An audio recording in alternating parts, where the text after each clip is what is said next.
तो आप लोग को भी न्यूमेरिकल से डर लगता है, तो चलो आज हम लोग आप लोग को न्यूमेरिकल्स का डर निकालते हैं और इस क्वेश्चंस को करते हैं जो कि क्लास 10 के लाइट का क्वेश्चन है और हो सकता है होप सो ये क्वेश्चन आपके एग्जाम में देखने को मिल जाए। तो चलो शुरू करते हैं। देखो सबसे पहले क्वेश्चन क्या कह रहा है, कह रहा है we wish to obtain an erect image. क्या कह रहा है? Erect image of an object. Erect का मतलब ऐसे बता दूं, इरेक्ट का मतलब होता है सीधा, मतलब आपको क्या करना है, सीधा इमेज बनाना है, इरेक्ट इमेज बनाना है। कौन से मिरर की मदद से? तो कॉनकेव मिरर की मदद से बनाना है।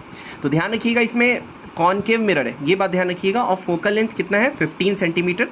तो इसमें से तीन इन्फॉर्मेशन हमको मिला। हमको बनाना है इरेक्ट इमेज, कौन सा मिरर दिया है, कॉनकेव मिरर दिया और फोकल लेंथ कितना दिया है। बोला what should be the range of distance, मतलब ऑब्जेक्ट को मिरर से कितनी दूरी पे रखेंगे। रेंज आपसे पूछा है, एग्जैक्ट नंबर नहीं पूछा है, मतलब वो रेंज मतलब अप्रॉक्स बता दो कि कितनी दूरी पे रखेंगे, जिसमें से आपको आपको बेसिकली फाइंड करना है। तो व्हाट इज़ द नेचर पूछ रहा है और इमेज लार्जर होगा स्मॉलर होगा। तो चलो इस क्वेश्चन को करते हैं और देखो कैसे करेंगे हम लोग। देखो सबसे पहला क्वेश्चन इसमें हम लोग को दिया हुआ था कि फोकल लेंथ हमारा 15 सेंटीमीटर। एक चीज़ मैं आपको बता दूं, रेट आपने देखा होगा एफ की जो वैल्यू होती है कॉनकेव में नेगेटिव होती है, ध्यान रखिएगा। कॉन्वेक्स में एफ की वैल्यू को हम लोग पॉजिटिव लेते हैं। केव याद रखिएगा, केव में एफ की वैल्यू क्या होती है?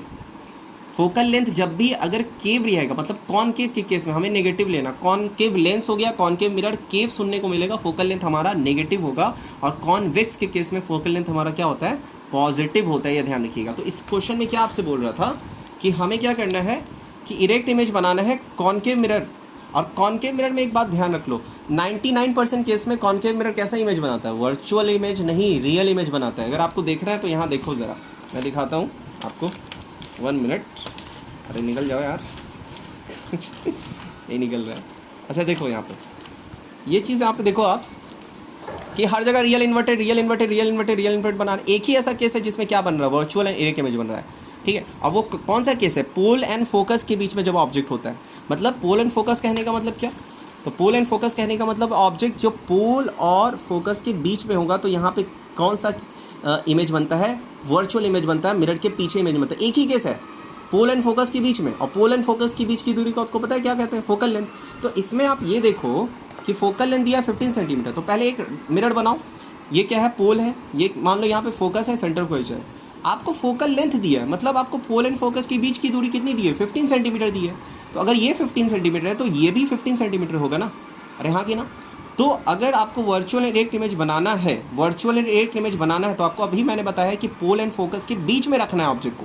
तो पोल एंड फोकस के बीच में मतलब 15 सेंटीमीटर से कम होगा। तो यहाँ पे रेंज वही होगा ऑब्जेक्ट का, लेस देन क्या होगा? 15 सेंटीमीटर होगा। और नेचर होगा वर्चुअल, क्योंकि इमेज पीछे बनेगा तो वर्चुअल इरेक्ट इमेज होगा। इमेज कैसा बनेगा? आपका इनलार्ज बनेगा। जो ऑब्जेक्ट ये है तो आपका ऑब्जेक्ट कैसा बनेगा? इनलार्ज इमेज बनेगा। तो ये 3 चीज़ था, समझ में आ गया?